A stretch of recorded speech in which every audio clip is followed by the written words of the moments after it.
This is the MyHeart.net podcast. This show is produced by Dr. Philip Johnson in conjunction with VitalEngine.com. Please welcome your host, Dr. Alain Bouchard, cardiologist at UAB St. Vincent's. Welcome to MyHeart.net, and today we have a very special guest, Dr. Amy Goss. She's an associate professor at the University of Alabama in the School of Nutritional Science. And Amy's done a lot of work, particularly examining the effect of diet quality and micronutrients, on the risk factors for chronic metabolic disease, such as obesity. And particularly today, we're going to focus on this non-alcoholic fatty liver disease. So, and that is the title of our conversation today. Amy, you can help us with that. We'll be discussing the lifestyle intervention as the foundation of care in obesity-related fatty liver disease, or MASLD, MASL. I guess it's had many names, Amy. Yes. It's gone with NASH, and now there's a new. Can you tell us a little bit about that, and how can we kind of digest all this, these different, kind of names for basically fatty liver? Yeah, I know it can be confusing, right? Yeah. This is, when I first started researching fatty liver, it was called NAFLD, or non-alcoholic fatty liver disease. Mm-hmm. And it's really it's more recent that they've sort of reclassified it as MASLD, which stands for metabolic dysfunction associated steatotic liver disease. And it's kind of, It's like an alphabet soup right there. I know, it's a lot. It's a mouthful.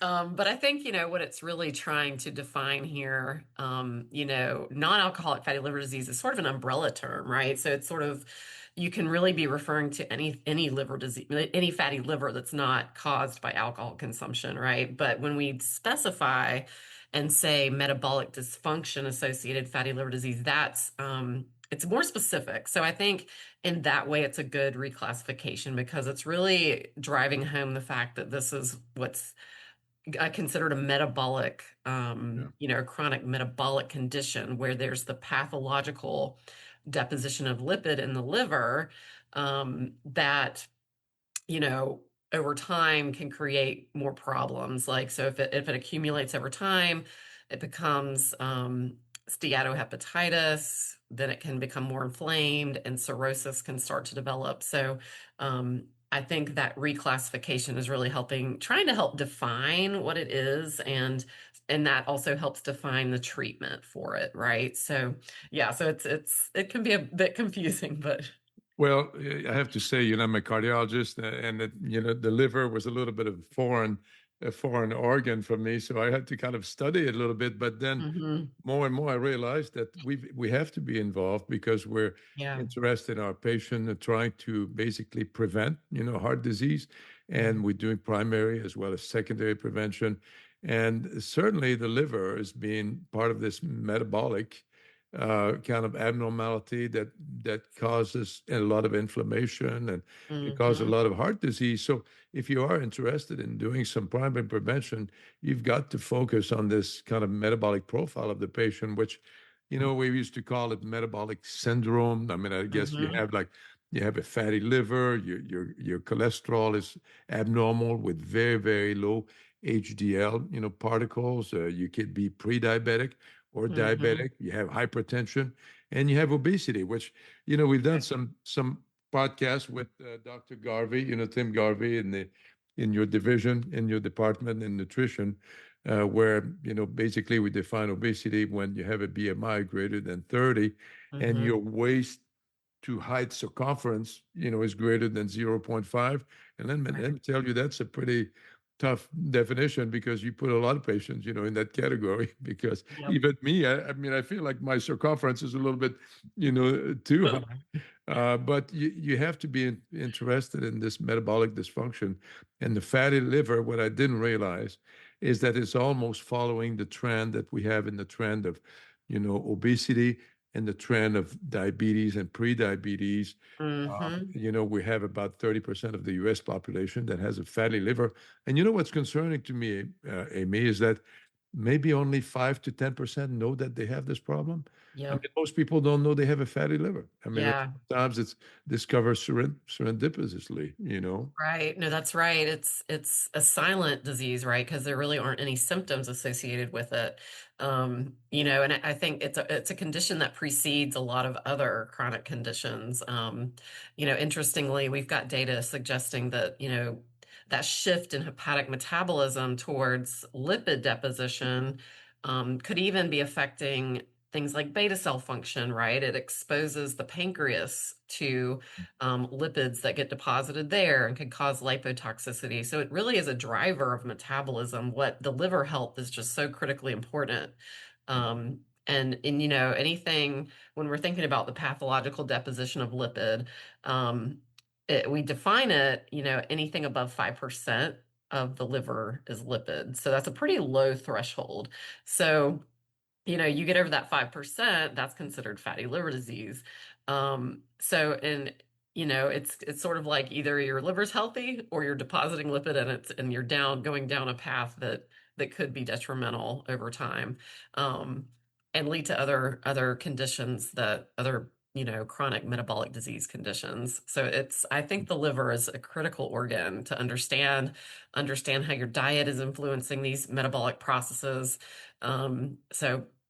So yeah, I think it's an important thing to study for sure. Yeah, it's part of that visceral fat that tends to Hmm. be most damaging. Not so much the fat that we have under our arm, but the Right, fat that is in our abdomen, and particularly the right. liver, is very much part of it. This becomes a reservoir, of additional fat. But it's also a reflection of what happens also around the heart and around the kidney.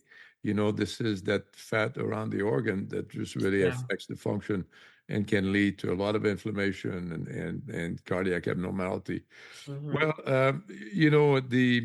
do you think it's becoming widespread? I mean, it seems to follow almost the curve of overweight and obesity. I mean, we have about 70% of the population now that has this problem. I mean, do you think it's just like from the poor nutrition that we've been, feeding our with the pyramid that was maybe upside down, with the ultra processed food, Hmm. since the 70s, we've seen this curve, increasing the number of patients with obesity, the number of patients with diabetes, and the number of Yeah. patients now with fatty liver. I mean, Right. Yeah, obesity, it does go hand in hand with obesity.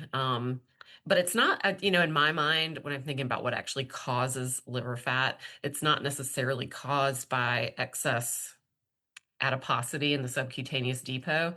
So we can think of it this way, like your subcutaneous adipose tissue, or that adipose tissue on your arms or your legs that you can pinch, that is where lipid is supposed to be stored. So subcutaneous fat is an important part of this sort of the development of fatty liver disease, because the more subcutaneous fat you have, the more the liver is going to be exposed to those free fatty acids that are being mobilized from subcutaneous fat. So what you've got is sort of a perfect storm. When you have excess adiposity, the liver is going to be exposed to more circulating free fatty acids. However, that becomes a problem when insulin is high, right? So if you're eating a diet that's really high in carbohydrates and your insulin secretion is high, or if you have chronic hyperinsulinemia, that in itself is going to shift hepatic metabolism. So if your liver is exposed to a lot of fatty acids, it's not a problem as long as you're able to handle those, as long as you're able to burn them and oxidize them. Because what most people don't understand is that the liver is the primary site for fat oxidation. So if the liver is functioning properly, it is oxidizing or burning the fat that is exposed to it. It's a problem when insulin's high.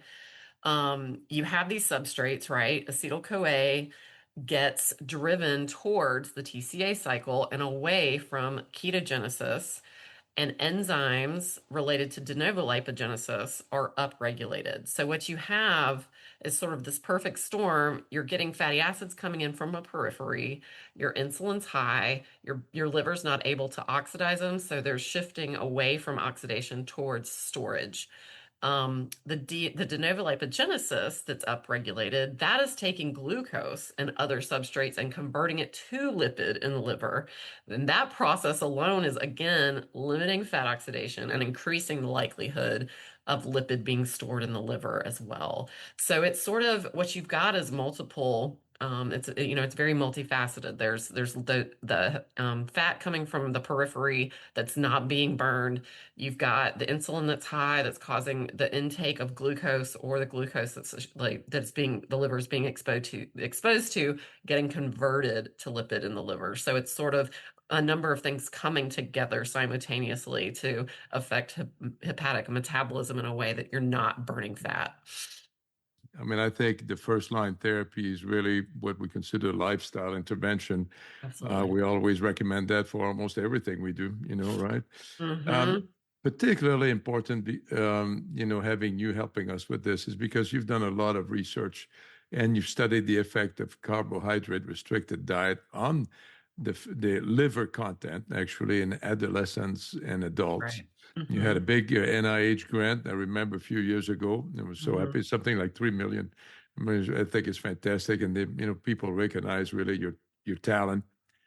So I was wondering whether you could describe for us a little bit the study that you did, because you basically did kind of a healthy, low in carb, kind of diet for adolescents and adults. Mm-hmm. Who were these people? I mean, what was their BMI? Did you have different nationality? Uh, and how many patients did you actually kind of study? What was your protocol in terms of imaging? I know you use a lot of the MRI, which is probably one of the best tool. And maybe if you could enlighten us in terms of what you found and Yeah, certainly. what was your main takeaway from that, project? Yeah, so I can talk a little bit about the results. We did a study back in, I believe we published the results in 2020. It was technically it was a pilot study for this larger grant that's still ongoing that we don't have data from quite yet. Okay. But the pilot study, we did have some pretty profound, you know, results from our diet intervention. So in that particular study, we recruited adolescents that have been diagnosed with fatty liver with a BMI over the 85th percentile. So Mhm. adolescents with obesity and non-alcoholic fatty liver disease. And so we recruited them from Children's Hospital of Alabama after a preliminary medical record search where we were just trying to figure out how many kids at Children's of Alabama actually had been diagnosed with fatty liver, because it once was a disease that was only found in adults, and then more so in the past decade or so, it just has sort of exploded among the younger age groups. So anyway, we realized there were thousands and thousands of patients at Children's that have been diagnosed with fatty liver. And that sort of led us to do this pilot study. We recruited families. It was an 8 weeks, so it was pretty short term diet intervention. We provided groceries to the family, enough groceries to feed the entire family to whatever diet prescription they had been randomized to, which was either a moderately carbohydrate restricted diet. So when I say moderate carbohydrate restriction, you can think of it as like 100 to 120 grams of carb per day. So Mhm. not very low, but the kids were Mhm. probably getting 30 to 40 grams per meal, versus kind of the standard of care low fat diet you can think of that's higher in carbohydrate, higher in things like whole grains and legumes and fruits and things. So it's technically what would be considered a healthy diet too, but we really just wanted to manipulate the composition, provide two healthy diets, manipulate that carb and fat content of the diets. So we did MRI at baseline and after 8 weeks to measure the changes in liver fat. What else did we do? For this study, we did a fasted blood draw to measure things like insulin and glucose. Um, we measured blood pressure. You measured a lot of sort of metabolic related outcomes to look at how not only liver fat changed, but maybe how insulin sensitivity responded and how fasting insulin changed in response to the diet intervention.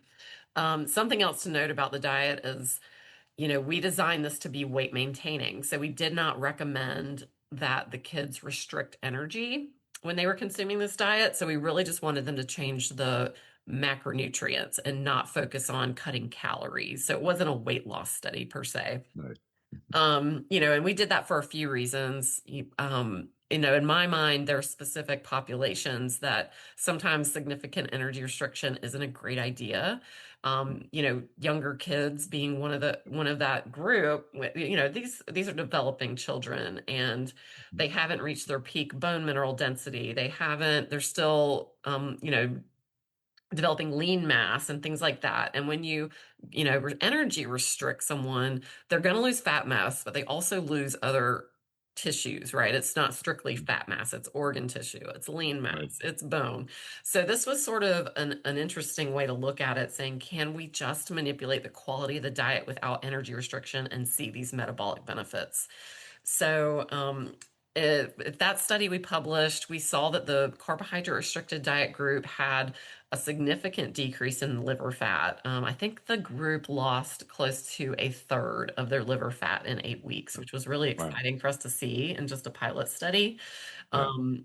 We saw significant between group differences in their insulin sensitivity. So our low carb group had improvement in insulin sensitivity. The low fat group actually had a decrease in their insulin sensitivity, which is an outcome that's linked to type 2 diabetes development.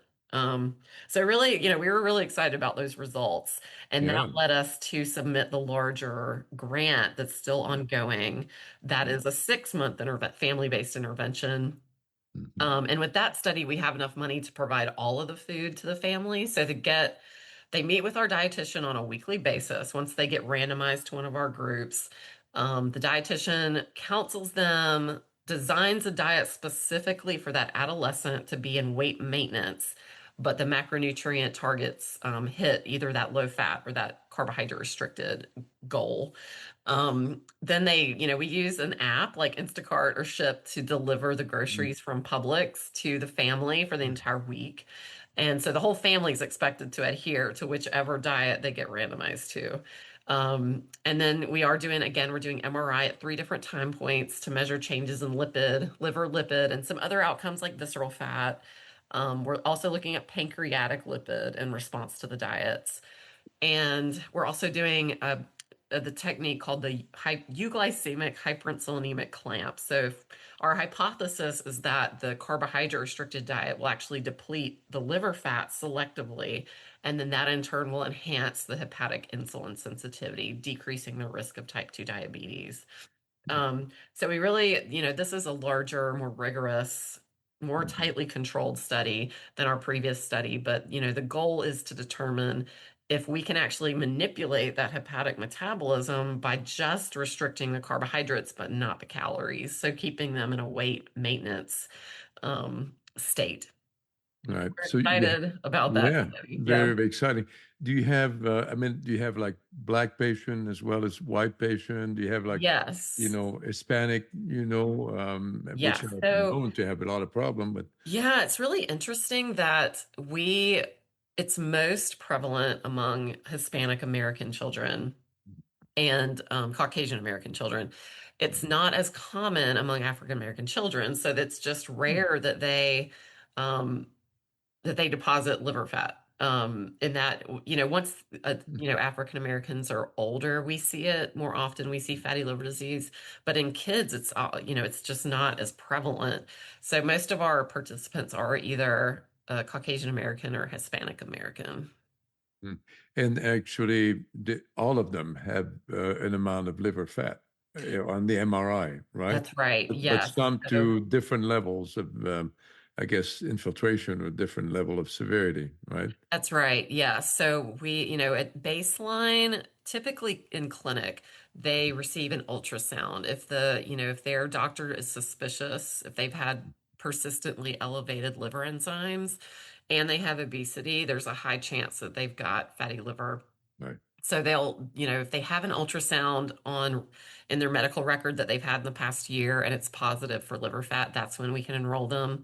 Sometimes we will contact families if their child has a BMI over the 85th percentile and they have those elevated liver enzymes, but they've never gotten an ultrasound. Our study will, do the ultrasound to confirm it before we send them for the more expensive MRI to, Right. measure the MRI is great because it gives us a very specific amount that we can sort of quantify and use for our study. Yeah, it's great, and it's Um, no radiation, so you can repeat right. anytime. It's really Yeah. terrific tool. It's just expensive, and you're fortunate to have the research actually paying for all of this. That's So, right. Yes. And and UAB, we're so fortunate. We actually, we have a research MRI that gives us a much better rate than just a Mhm. hospital MRI. So Right. we've got some really cool software too called Liver Lab that Mm. has sort of this automated post-processing built in. So when we do, it's, the technique we use is called MRS. And we also use a Dixon imaging technique. The Oh, MRS yeah. is the spectroscopy that normally takes someone analyzing the data on the back end because it's producing these spectra.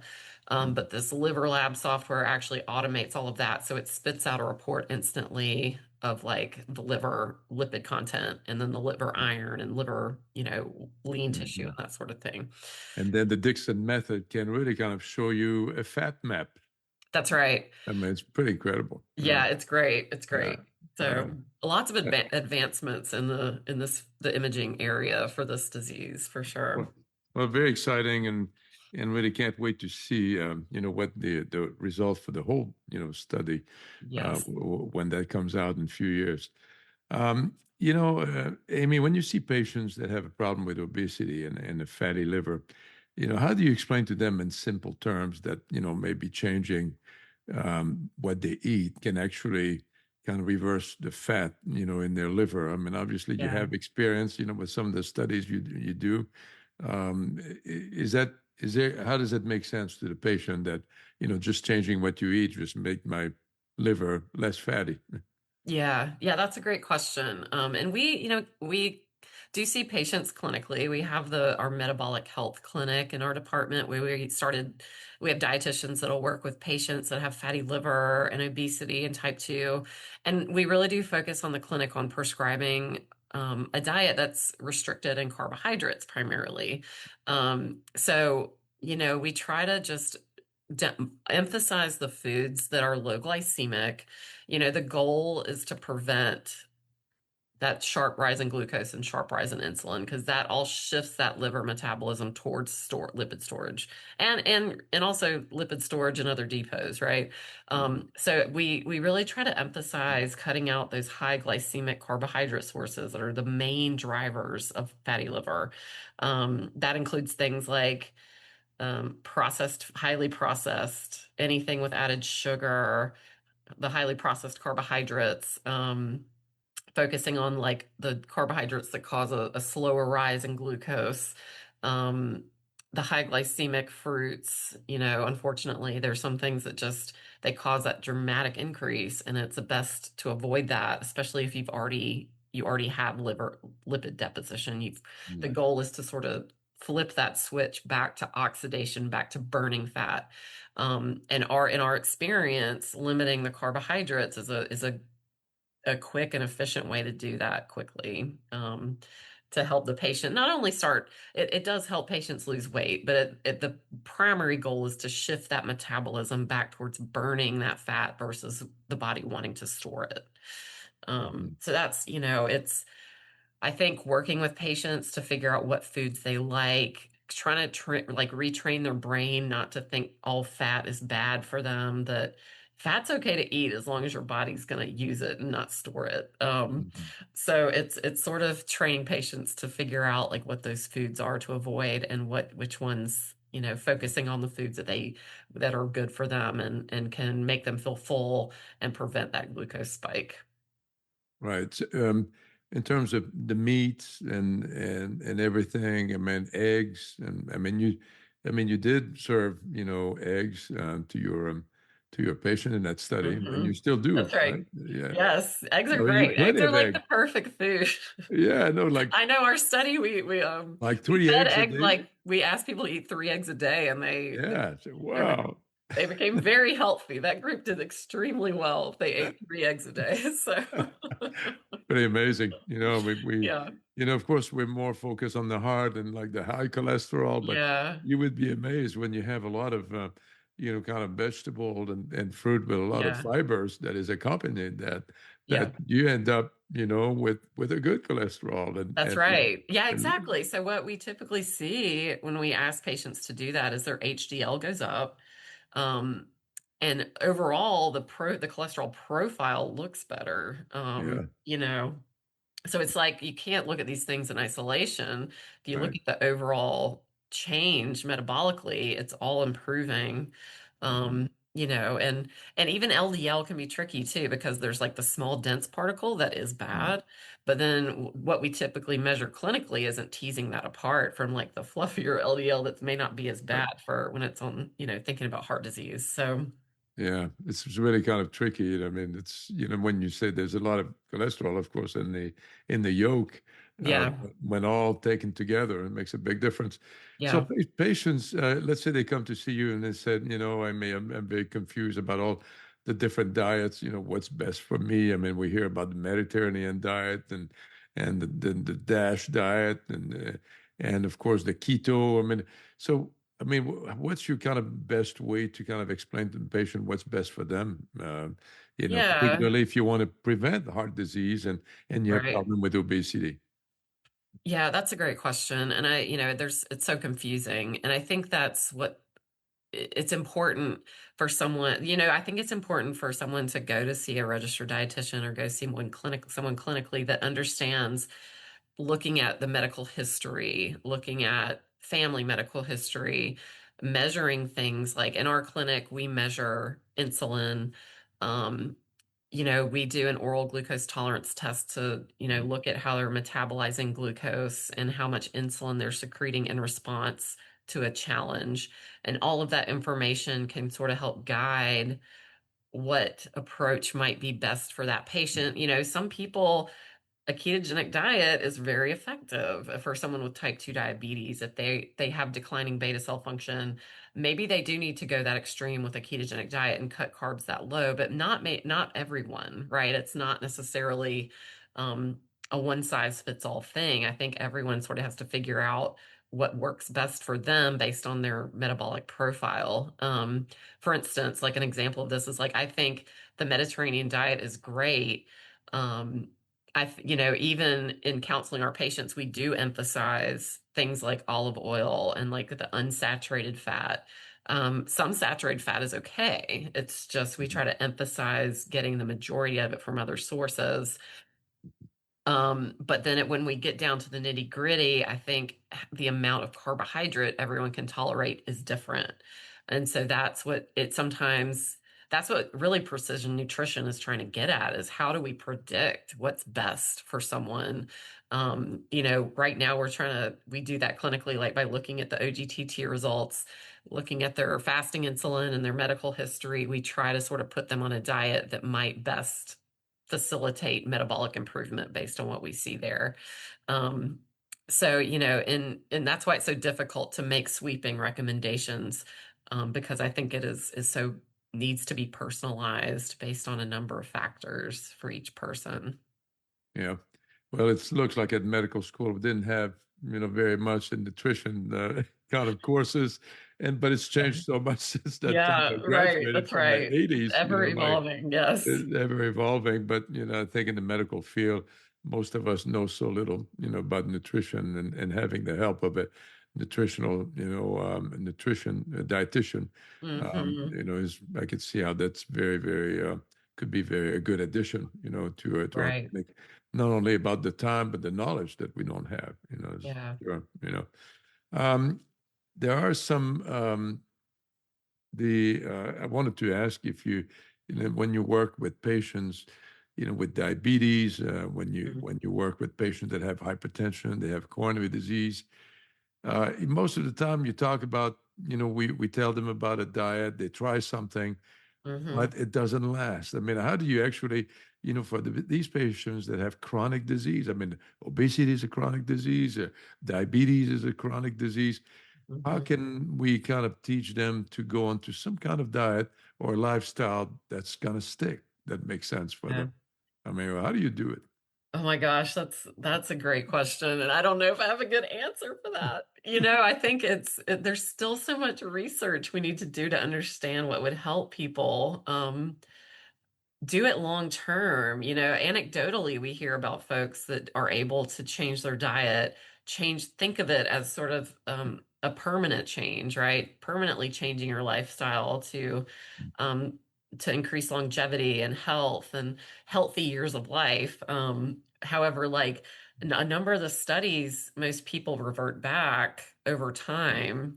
So I think that's just, we've got to figure that out. Um, And there's all these, how do we help people understand that it needs to be a permanent change? right? It can be really tough. It's Yeah. tough. I mean, some people have tried, intermittent fasting. Again, that's not for Mhm. everybody, and they'll be doing it for a year, maybe a year and a half, and then Yeah. just got something happen. They travel and they fall off the wagon, Right. and they kind of back to the same course. I mean, I just don't have. I don't know how to do a sustainable diet. I mean, Right. how do you do Yeah. that? Whatever it is, it's got to be sustainable. Whatever, Yeah, it's got to be something you feel like you can do and enjoy doing, right? The rest right. of your life. Yeah, maybe we shouldn't call it the diet because we never stick to Yeah. diet. Maybe we should Yeah. just talk about just kind of a different way of eating. I know. It's just Uh, a different way of eating. Yeah. eating, we'll just Sort talk of about so eating. reprogramming your habits of what you. Right, absolutely. And then the problem is when you have a disease like obesity, your body really tricks you into liking this weight and Yeah. fighting you for not losing any pound. Hmm. So you just gotta Yeah. fight, It's tough. you're fighting against your body, your own body, your Right. mind. So it's really not easy. Right. Absolutely. Well, listen, that's why we need your help, Amy, to continue to do the research, and Yeah. keep helping our patient and ourselves, Yeah. teaching our patient maybe kind of what's the best way to eat Yeah. and the type of food that you eat. So, I want to thank you. You've helped us so much. We started the keto diet a few years ago. That's right. Then we did something ultra processed food, which was Uh-huh. really wonderful. We put those image of those big donuts, and That's great. very recognizable. Not an advertisement, but Yeah. you can really identify what's ultra processed and not. That's And, right. and now talking about fatty liver, and how much we can contribute, to treating this condition, just with Hmm. what you eat. I mean, food is really medicine. I'm going to try to Right. do another podcast on the liver with a friend of mine, Dr. Diatkin, who's an internist who's done a lot of research in that field as well. And maybe Yeah. we'll talk a little bit more about the medical treatment of what we can do in addition to the healthy lifestyle that we discussed tonight. Yeah. Yeah. That sounds great. Amy, thank you very much again. Yeah. Thank you so And much. then when you Be find back. more answers to the questions we have there, make sure that you let us know and reconnect. Sounds great. Thank you so much. It's so good to see you. Thank you, Amy. Have a good night. You too. To learn more from our team of cardiologists, please visit us at MyHeart.net. You can also follow us on social media by searching MyHeart.net on Facebook and Twitter. And be sure to subscribe to this podcast so you don't miss our next episode.